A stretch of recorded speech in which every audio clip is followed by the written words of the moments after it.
Well, thank you, Becky, for your generous words. And what a beautiful audience tonight.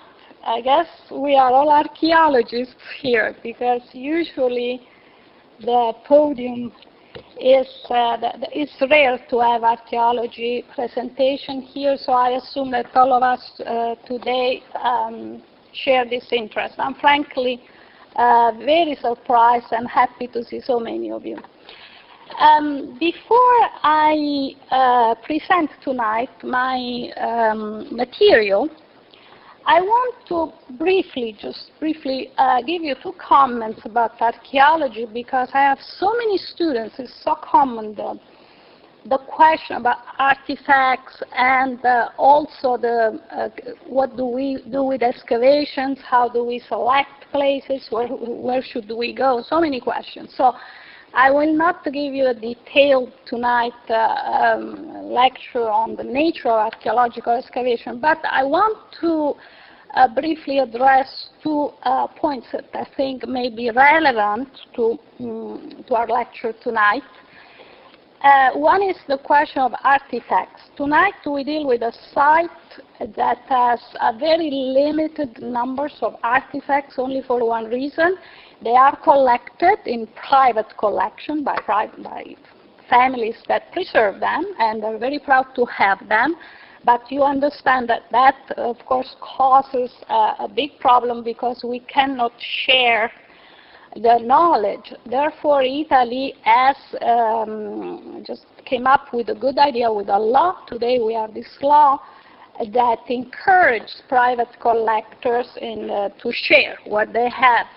And they're not punished by law. Actually, they are encouraged and rewarded for preserving them. So this is a problem we have. Many of these sites, like the one tonight, are open to the public. Today we are a little bit more sensitive to this problem, but please remember, these are sites that have been there for centuries. So that is one problem we have. The second problem, you may have heard this, I said this many times, but I want to just repeat this tonight. Italy, you know well, this is, as a wealth of archaeological sites, it's very difficult to select the priority of them. Often, frankly, economic reasons, tourism are key important elements for the decision.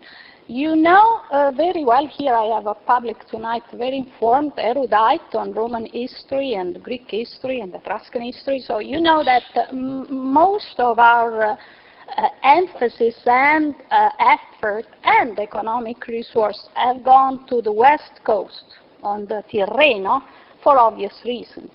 We have Rome, we have Pompeii, we have the Etruscans, all the Magna Grecia, Capo, and all the main sites are there, and they're beautiful. You may have seen them, they're important. So I would not object to the fact that for many, many years the emphasis has been there and the focus has been there. However, for objective study of historical facts, we need a little bit more on the east coast, on the Adriatic coast, which is the land of the Italic civilizations. Why? Because without an even study, our historical interpretation is very biased. One other problem is that, so we're trying to promote the excavation of the Italic civilizations on the east coast. If you are interested in archaeology, and I know you are, and you will be the future of archaeology, remember that there is a lot of work, so much work to do on the east coast. These are sites that have just been, we have just begun the work on this site. So, without perhaps indulging too much on the theory and the ideas of thoughts that I have in my mind, I will go on. I want to tell you that archaeology, tonight I feel very proud to present the Samnite, Italic tribe. We know that they were fierce enemies of the Romans. They were strong warriors. In fact, they loved their freedom. They resisted Roman domination till the end. I think that archaeology tonight is especially important for one reason. We do not have written documents, direct written documents from the Samnite. So the only way to give voice to this culture is through artifacts, interpretation of the artifacts that we have, and through the Roman historians. Now, Livy, of course, has talked about them, Strabo and many other historians, but you know very well that these were Roman historians, or anyway in favor of the celebration of Rome. Therefore, they would not precisely give an account, an objective account of other civilizations. The story is always the same. Rome's civilization was more sophisticated, was more advanced, and the rest were, of course, barbarian. Also, there is a component of, what can we say, myth, especially with Livy. We know that he talks about the warriors, the Samnite warriors, and he tells us the shield. You may have read this from, of course, the account of the book 10, Ab Urbe. It tells us about the armor. The Samnites had the gold armor and silver armor, and if they had the gold armor, they would wear a colorful tunic and gold horses, and if they had the silver armor, then they would have white tunics. Well, there is a bit of, archaeologically speaking, we do not have proof for this, so we can assume that probably they were doing this, but on special occasions. So my point tonight is that through archaeology, and so the objectivity of archaeology, or artifacts, and sources, we can try to come up with a more perhaps accurate account of the Samnite. Okay, so the site that we will explore tonight is the Italic temple, Colle della Torre, and let's go on and look at some of the details. The site location, well, so we said that these Italic temples, I believe I told you already, are in the heart of central Italy. The Samnites are basically, we always associate them to the mountains, the Apennine Mountains, the ancient old Samnites. And the site is elevated. We expect it to be elevated to 864 meters above sea level. It's very interesting, the location, because on the top of the mountain there is actually a small town called Schiavi d'Abruzzo. So you may be a bit, it may be a bit confusing when you look for them or you search, because they are associated to the name of Schiavi d'Abruzzo, which is actually the town on the top. But the location, the precise location for the temple is Colle della Torre. So 2 meters above the temple, there is the city, the little hill town. So we are in we are on the Apennine Mountains, but you know well that Italy, of course, has a configuration is between the Sea of Adriatico and the Tirreno, so we are not too far from the Adriatic Sea, but 70 kilometers, and not too far from Rome, really, but 220 kilometers from Rome. Is very well connected, Rome, to this site, so via Trignina, autostrada. So although it's isolated for the fact that it's on the mountain itself is very well connected. Okay, oh, sorry. So the region, I'm sorry, I have a very low quality map here tonight, but you can see the red, I guess you can see the red dot is where the temple is, the site, and then you can see Rome here on the map. So we are exactly in central Italy. So let me just give you a few, I want to tell you a few important things about the town, because you are roamers, probably you want to travel around, no other places in Italy. although frankly, just to study Rome, a lifetime is not enough. So I encourage students to stay in Rome, and you're intellectual, you're there as to study, not as tourists. Therefore, your intent should be that. But in any case, these are very important places in case you want to visit or travel. Abruzzo is a very pristine region. We try to keep it pristine, meaning that we don't want mass invasion from tourists. It's associated with the mountains, with the Parco Nazionale d'Abruzzo, so very, very famous for the natural setting. The Apennine Mountains is characterized by this small town. Now, Schiavi d'Abruzzo is in elevation of 1,068 meters. As an open view of 360 degrees, the view is incredible. And in summertime, it's one of the most beautiful places that you could ever see, frankly. In summertime, it's full of tourists from really all over the world, Americans too, and Romans, because most of the population migrated, but they go back in summertime.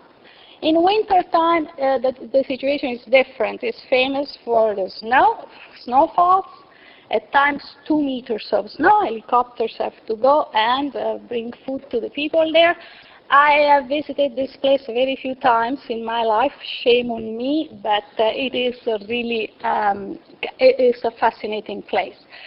So the town is supposed to have a Slavic origins. Why? Because there is a ancient Croatian root in the dialect.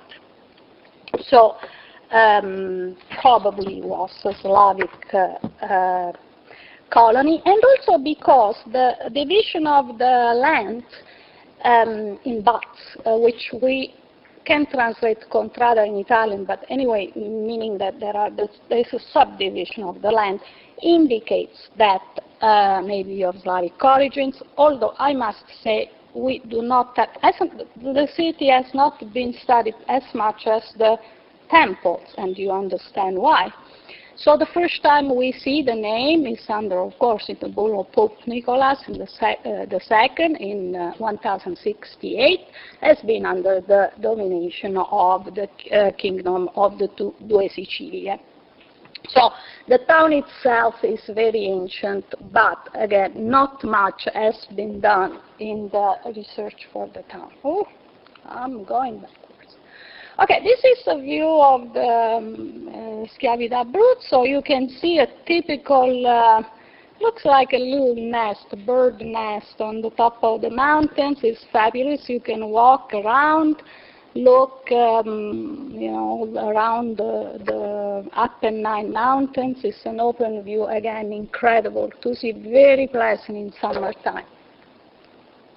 This is a picture of the winter, of course. Now, I must say that I don't think recently the weather is so severe as it used to, but in the past it used to be very cold in winter. So archaeological, this also teaches us that archaeological investigation has to be done in summer, springtime and summer. We cannot work there in winter time. But as I said, the atmosphere of the town changed tremendously. So let's talk a bit about this site and see. I will tell you, I want to describe you the site a little bit in details, and then we can see after the description what we can learn. So the Italic temples, as I said, are located at Colle della Torre. They are dated between the 3rd, 2nd century BCE, and is a typical, one of the few very well preserved of the Italic temples sacred site. And okay, we see that the sacred site is strictly religious because there are 2 temples, and we will talk about that. And again, because we don't have many written documents, this site is especially important especially important to understand the religious aspect of the Samnite culture. We know that they were warriors, we know that they are shepherds and warriors, but perhaps this is one aspect that we don't talk about as much. The site history. So I want to reconstruct a little bit the site history because it's just to give you an idea of what archaeologists do. This area is a seismic area, as most of central Italy. Therefore, there are earthquakes and landslides.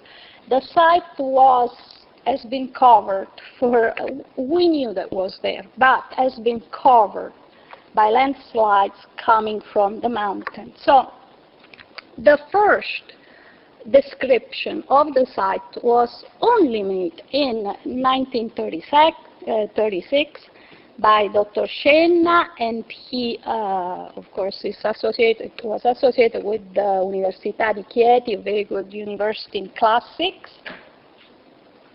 And he was the inspector of the monuments, and he basically went there in winter, during the winter, and saw this site, so on the 27th of December. He then went back two times in April. He went back and he basically required that the landslide at the site, the site to be uncovered. But organized, methodical excavation or study of the site only started with the famous Adriano La Regina. He's a professor of antiquity from Naples, and he's the one that did most of the work. So in the 1764, he started this methodologically, this research, and then in the 70s we have this famous revelation of the votive deposit, and we will talk about it, why it's important and what we can learn from it. And then in 74, I don't know if to say fortunately or unfortunately, this is a matter of big debate, the reconstruction of the small temple, the temple minore, was decided. It's a bit controversial. We know that whenever we change or we try to reconstruct these sites, it's difficult to choose material, but also it's very difficult when we place the roof because we won't see the inside of the temple. So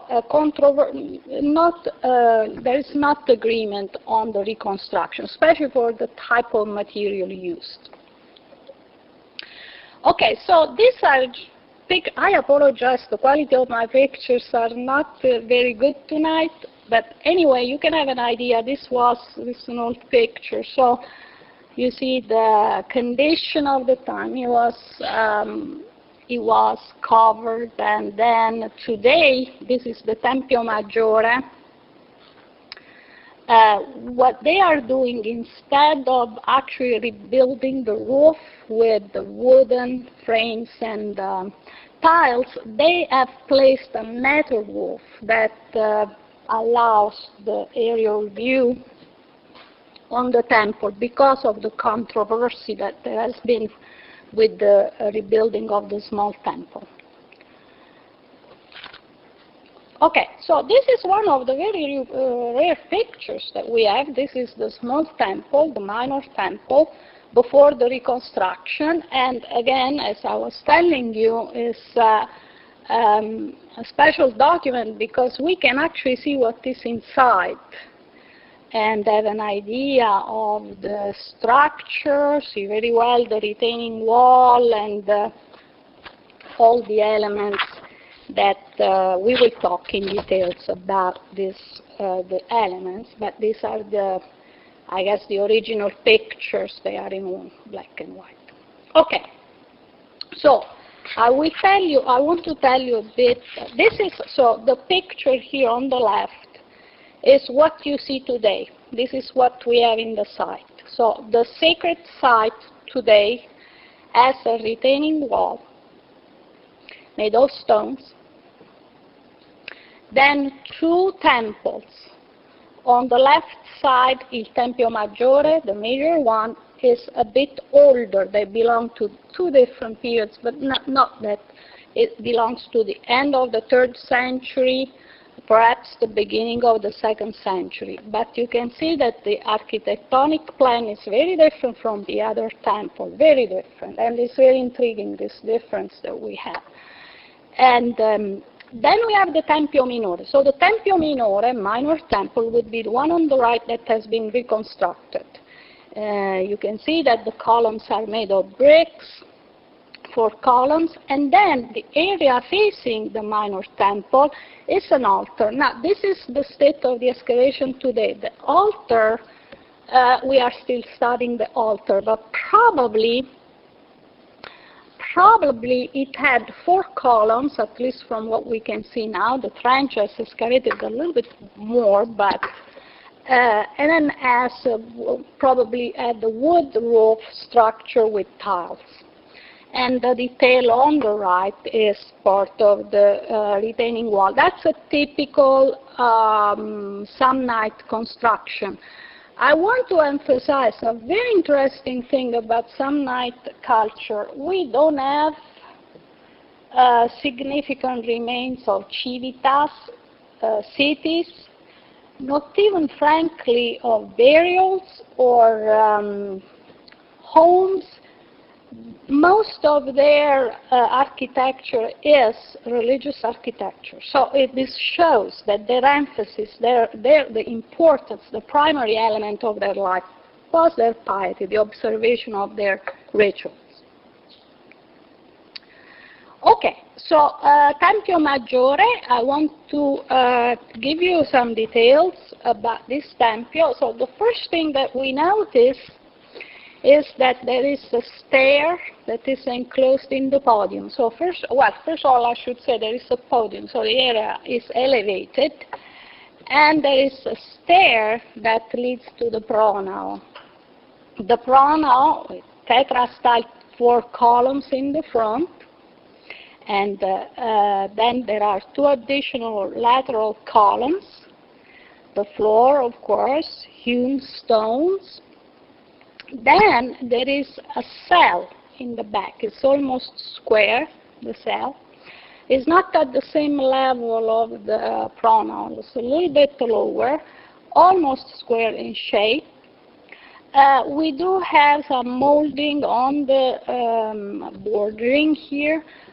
What is called gola rovescia, S shape. We have the capitals that have friezes. Some of the motifs are pastoral animals. We see one detail there. But the important detail is that some of these capitals are completed and some are not. So that may be an indication that the temple actually was never completed. The work was interrupted, probably. Now, again, this has been dated to a previous date compared to a little bit previous, well, 1 century earlier, probably the beginning of the 2nd century, so it's older than the small temple. The smaller temple, 1st century, probably between the 90 and the 80 BC.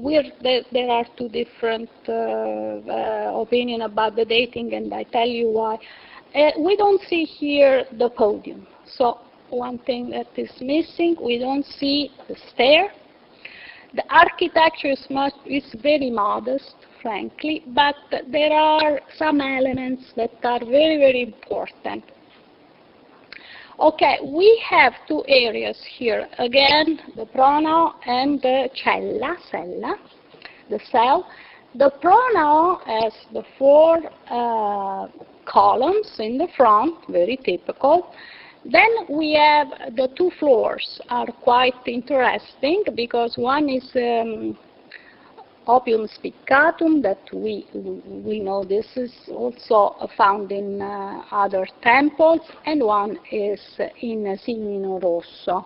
And on this floor, we will see one of the rare inscriptions, very rare inscription in Oscan language that give us, it's very important for us to trace the history of the temple, but not only that, also the importance of social order, perhaps to understand who were the families that were prominent, or what kind of social structure, who would order who would finance, or who would want these temples to be built, or for that matter, who would build the temples.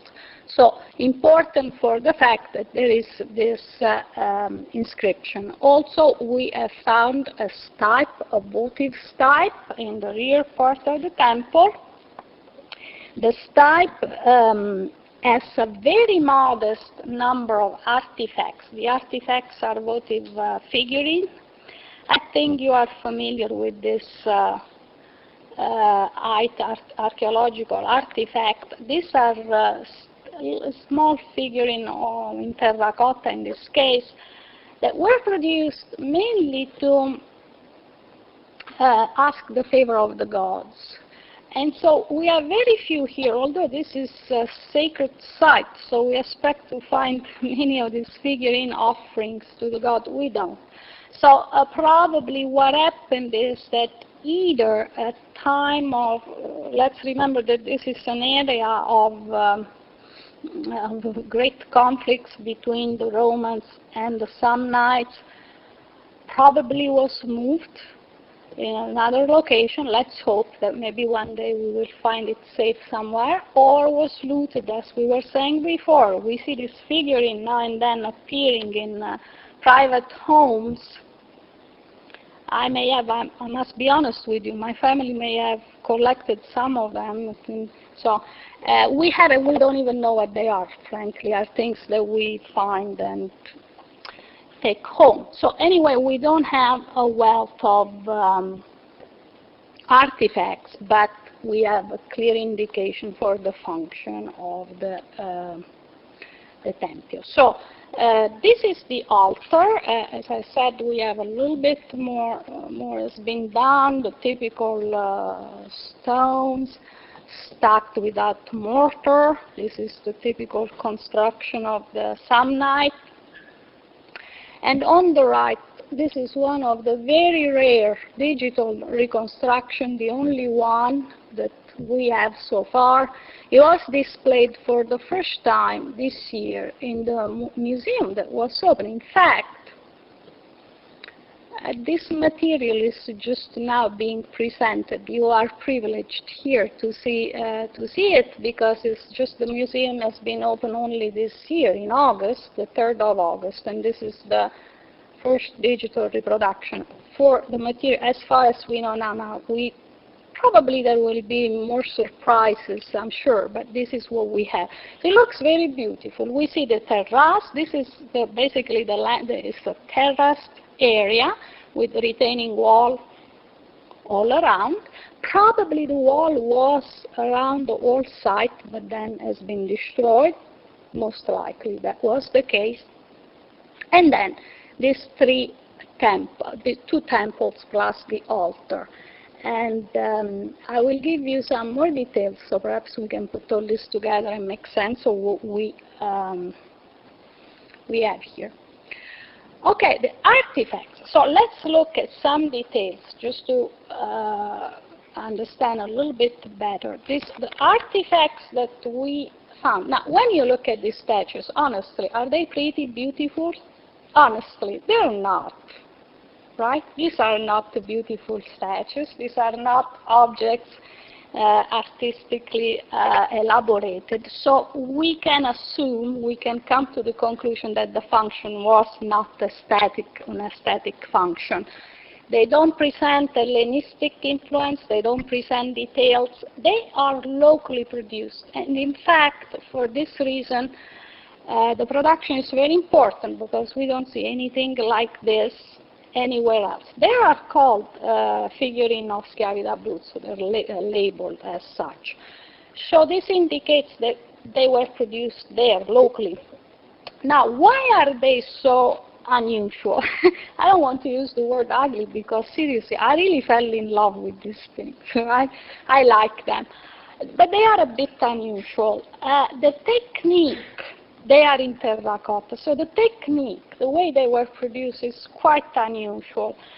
The anatomical parts of the body were produced disjointed, and then they were put together before the clay was fired. So you can understand that the final product is not very harmonious as far as the anatomy of it, well, because the function was not an aesthetic function. We don't have any kind of proportion, typical Greek and in the sculpture.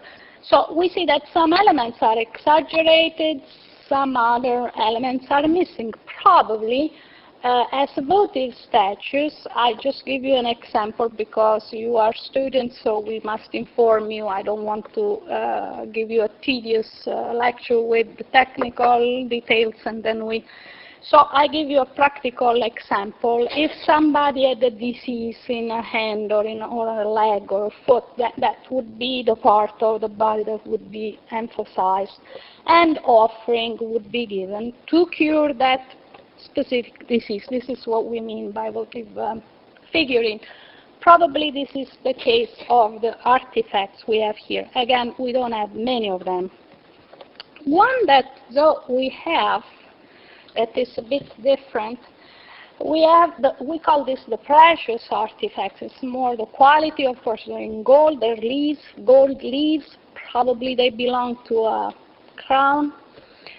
And here, it's very different from the rest, of course, of the votive offerings. Probably this item came from Taranto, or we know the importance of Taranto in southern Italy. Where we find this kind of item. Again, we see the veins in the very detailed. This is a more prestigious artifact that probably was not produced locally because it's so different from the rest, and gives us indication of what? Trade, exchange, some sort of, so that the Samnites were not as circumscribed as we may think. I think that the most fascinating aspect of the Samnite culture is the one of transhumance. And I had the pleasure, still today, a few years ago, to witness with my own eyes a transhumance of, it's mainly sheep, but also there are many dogs. By transhumance, I mean routes of migration for sheep, for the shepherds. We still have in a very, very modest number, and if you can witness one of those phenomena, it's really incredible. So what they do, usually they go from the mountains to the pasture, to the, usually towards southern Italy, better climate. They have to, for their economic survival, but they're very rare today. But the routes are still there, and they are very important, and they really are today a live scene of what must have been at the time of the Samnites, because we really relate this tradition with the Samnite painting.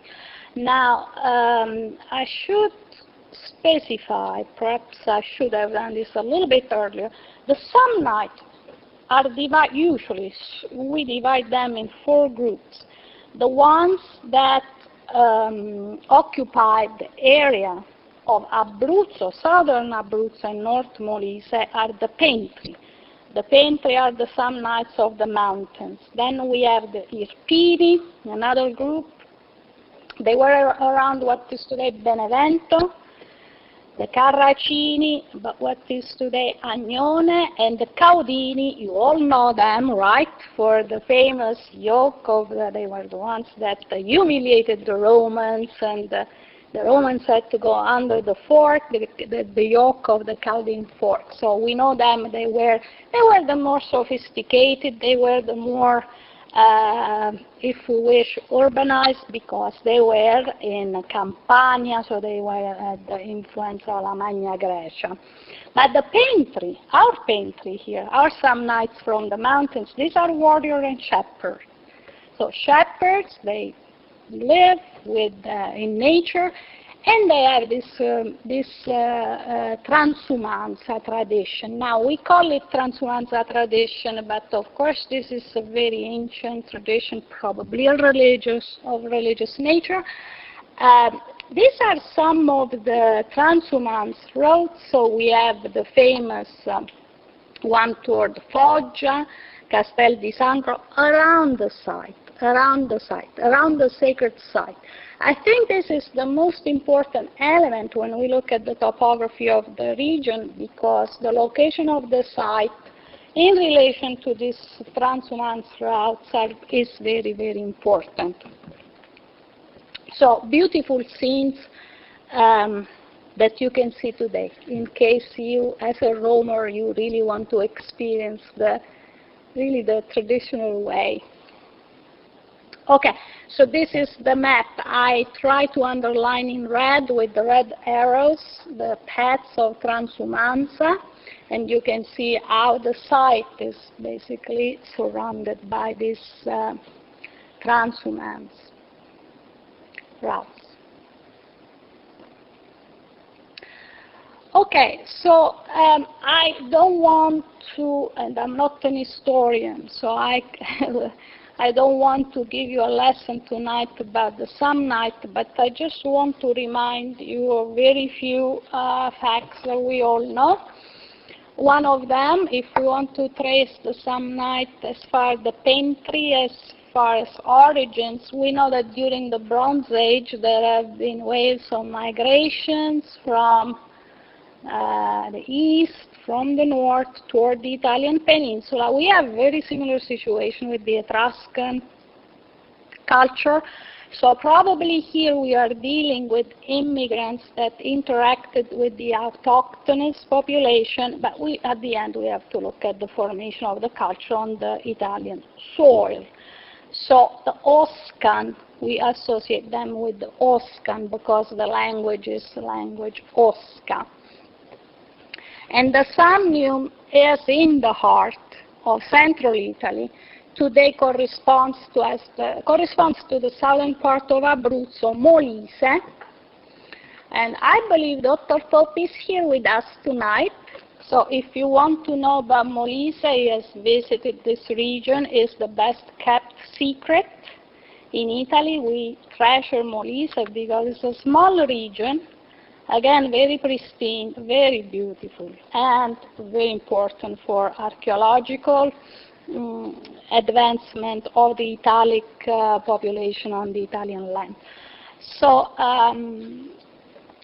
the Samnium here, and of course part of Campania and Lazio. This was a very disputed area.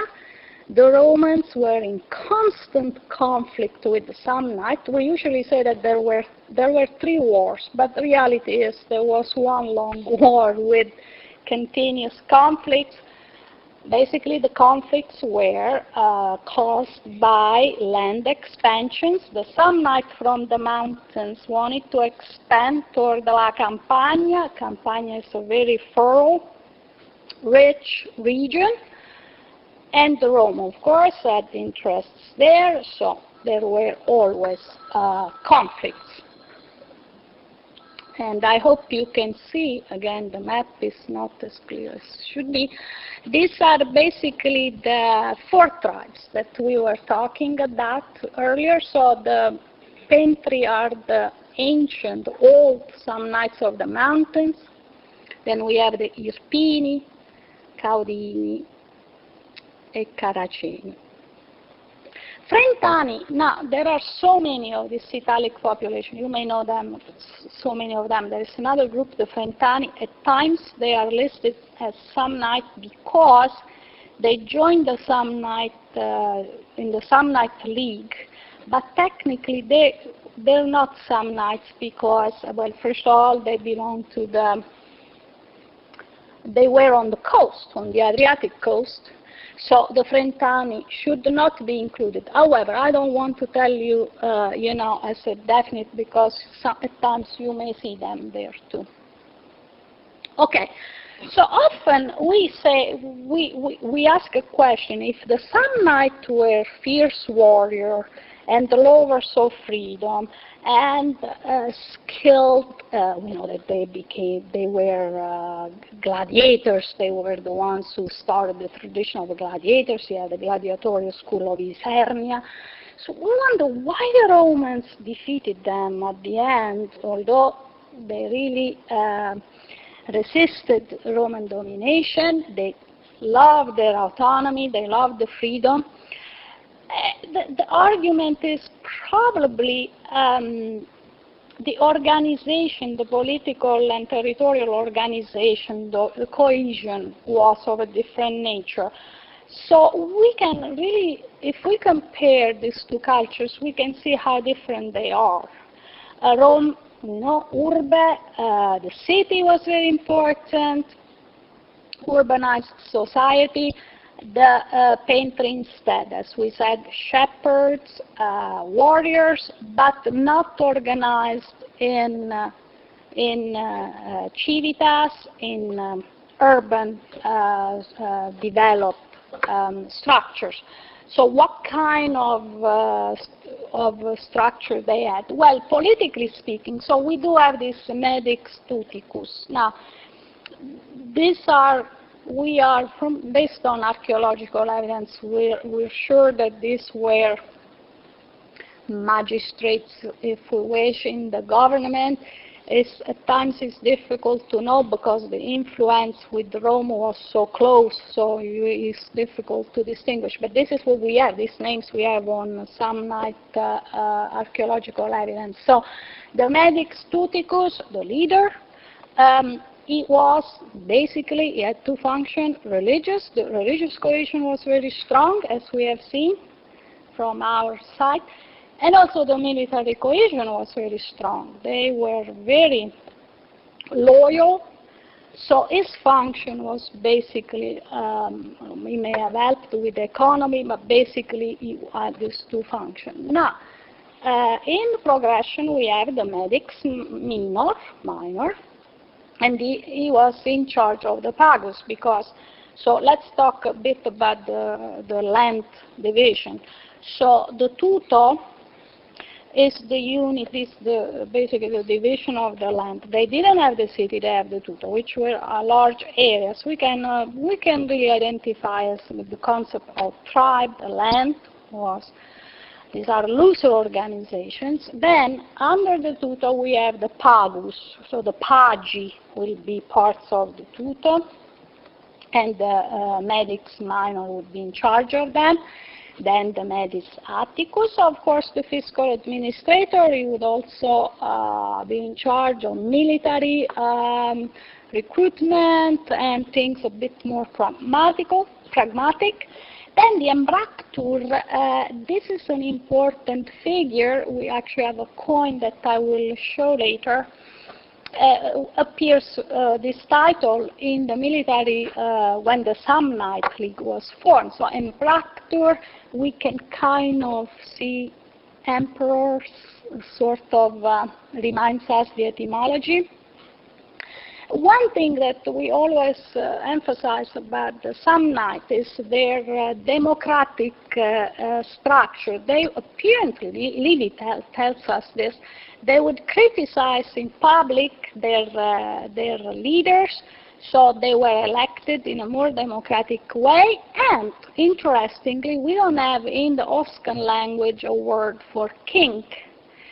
So if they had, at a certain point, a king must have been a very, very remote time where the word was not, we don't have anything. So we assume that they didn't have this idea, they didn't really like the idea of unified kingdom. So we can see.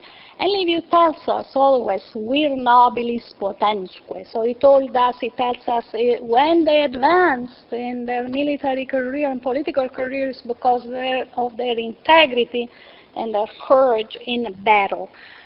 So we see in them these characteristics, although I must say I do not want to deny that we do see name of families, of prominent families that existed among the Samnites. So we shouldn't really say that a form of aristocracy or families more prominent didn't exist. So what do we know about this tutor? The tutor basically would unify in case of threat, and they did, with the League, the Samnite League, in the attack against Rome. We talked about the tutor, the pagus, smaller. The vicus, interestingly enough, we still have in Italian language the word vico. You may know this in relation to town, to city. So vico is where the territorial contrada, that village located in the lowland, in the plain, and then the oppidum, I would say the closest idea to the oppidum would be the hill town of Schiavi d'Abruzzo. They were fortified, but I'm not telling you that it was one because we have not studied, but they would be fortified with walls and smaller, usually elevated. Each one of them had a sacred site, or had sacred sites. There is a very famous one, Pietra Abbondante, but of course, when they were conquered, Rome dismantled it. And yes, according to the historians, there was a more democratic system. So we see that compared to Rome, the Rome system, probably the reason why finally they were conquered could have something to do with their political organization, their political system. So we know this famous league, and there are some interesting, well, I guess the most interesting idea here, you know the technique of Rome, conquer, divide, and rule. That was the way the Roman expansion functioned, the dynamic of the conquest and division. They could not divide the Samnites. They were very loyal, very united, and we have some proof of that with, for example, the Verreia. These were a kind of association of young men, the soldiers, who would give oaths of loyalty for military association. So there was this strong cohesion in the Samnite League, and among the Samnites, they were very loyal to their tribe. So one thing that kept the Samnite so culture so cohesive was the religion, and we see, this goes back to our site here, we can assume, we know for sure because we have archaeological evidence. So what I tell you now is based on archaeological data found on the tablet of Agnone, and I will show you in a minute the document. So from the translation from Oscan into Latin, and then we know the following facts. They had a total, in this tablet we found a total of 17 gods and goddesses. There is no hierarchical order, so they probably would worship these deities in an equal way. And probably from what we have, the documents, we have the artifacts, we have probably the religious ritual were in form of processions, where people would stop at different sites and made offering and ritual ceremonial for the favor of several gods and goddesses. They are associated very much with agriculture, with the land, animals, the house, the fire, so very domestic. They do remind us in their names of the Olympian gods, but probably when they were assimilated by the Samnite, they took a more agrarian nature.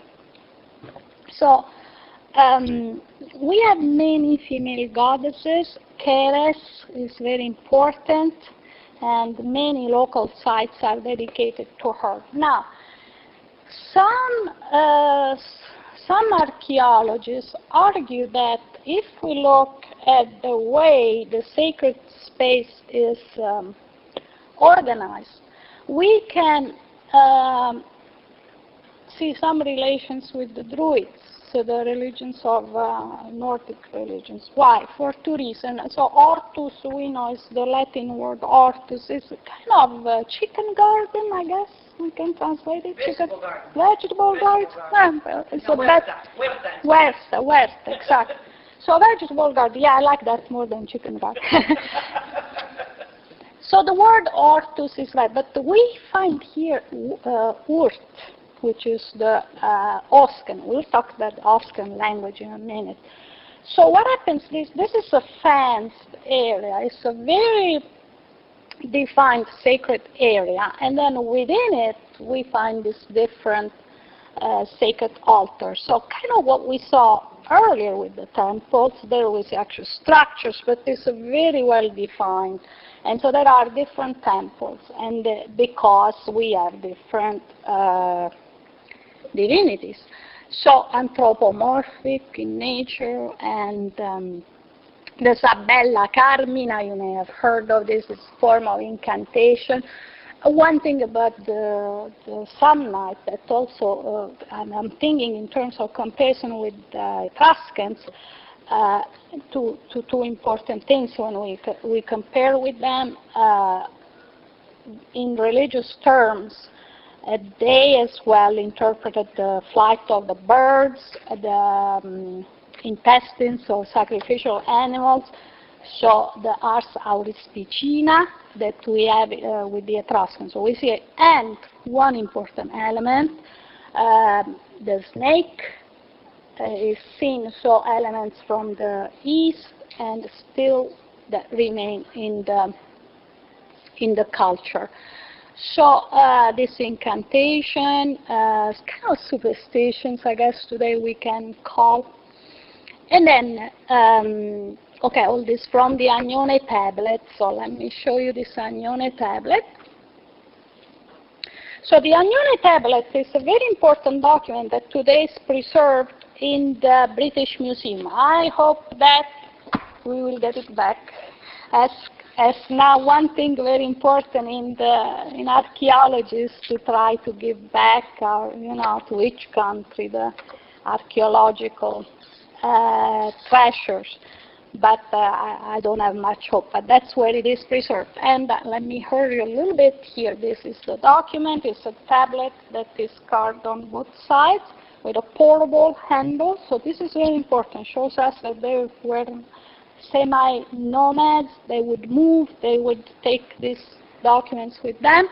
And there are 25 lines and 23 lines, and they tell exactly here on the first side A and side B, side A and B, they tell us exactly what to do. So what do we learn from here? We learn that the members of the community had to pay dues to maintain the sacred site. We know that offerings should be made on a biennial. We know about the Floralia festival, which was in spring, and we know about the list of the gods. But so this table is the tablet of Agnone is in bronze, and is carved in Oscan language. We'll look at this, all the names of the gods. I guess among them, the most important is the cult of Hercules, Heracles. He is a major figure. Now, It's a prevalent figure. We can see why. It belongs to traditional Peloponnese, then migrated to Greece, was imported through Sicily and Magna Graecia.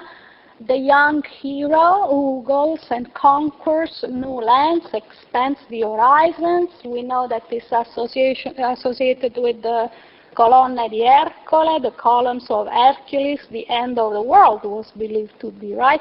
So a very fascinating myth, and a myth of expansion, of migration, of conquest.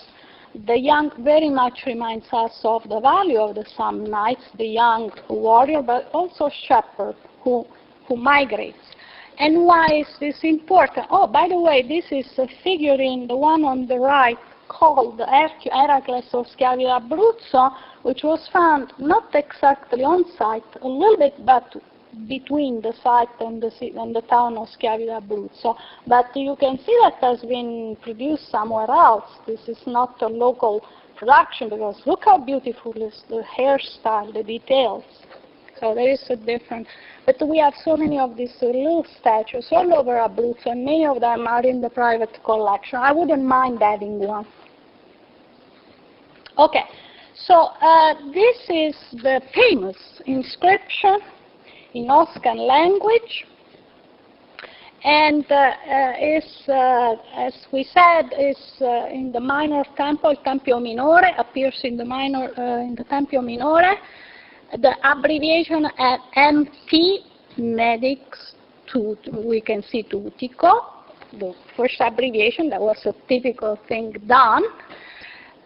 Now the rest, that's the medical tutor is in ablative, absolute ablative, which means that basically they're saying under the, or at the time of, which is an innovation here.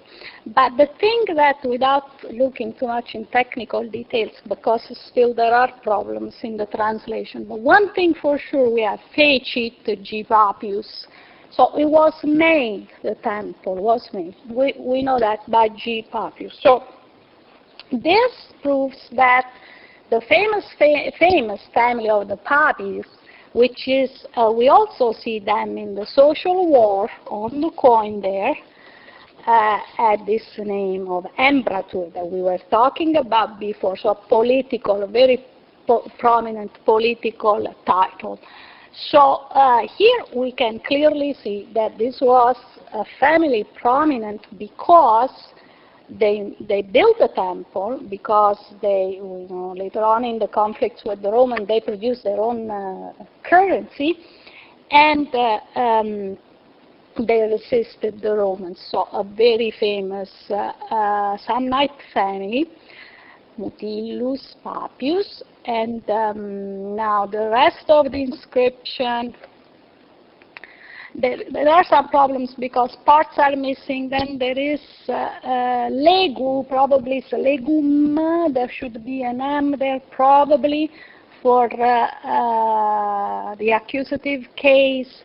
Problematica, mana, fed, because this the translation, fecent, curavit. So, but the part about Papius is very clear.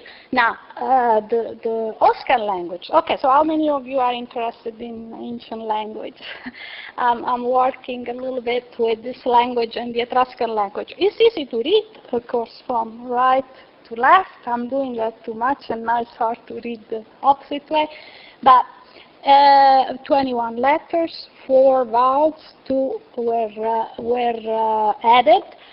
In a certain way, it's easy because as the grammar, the Latin grammar, so declensions, conjugation of verbs, nouns of gender, but the orthography is different, and of course the phonology is different, we know that, and the orthography too. Okay, I need to hurry a little bit here because, yes, because they have class here. So students, just a quick conclusion. What can we learn? We can learn that this site was not a funerary site because we don't have burials. We know that was not a military nationalistic site because we don't have artifacts in relation to nationalistic resistance. This was most likely a religious site of curative nature where people would go with votive statues strictly for a religious purpose. And this is the reason why the temple survived. The Romans didn't destroy it. It has been in use till late time and functioned for a long time. Also, it's in proximity of water, of the Trigno, so probably there may have been in ancient time also curative waters, sulfurial water. We don't know because the land has changed so much. But anyway, I'm sorry, students, we have to go because other students are coming. Thank you for coming.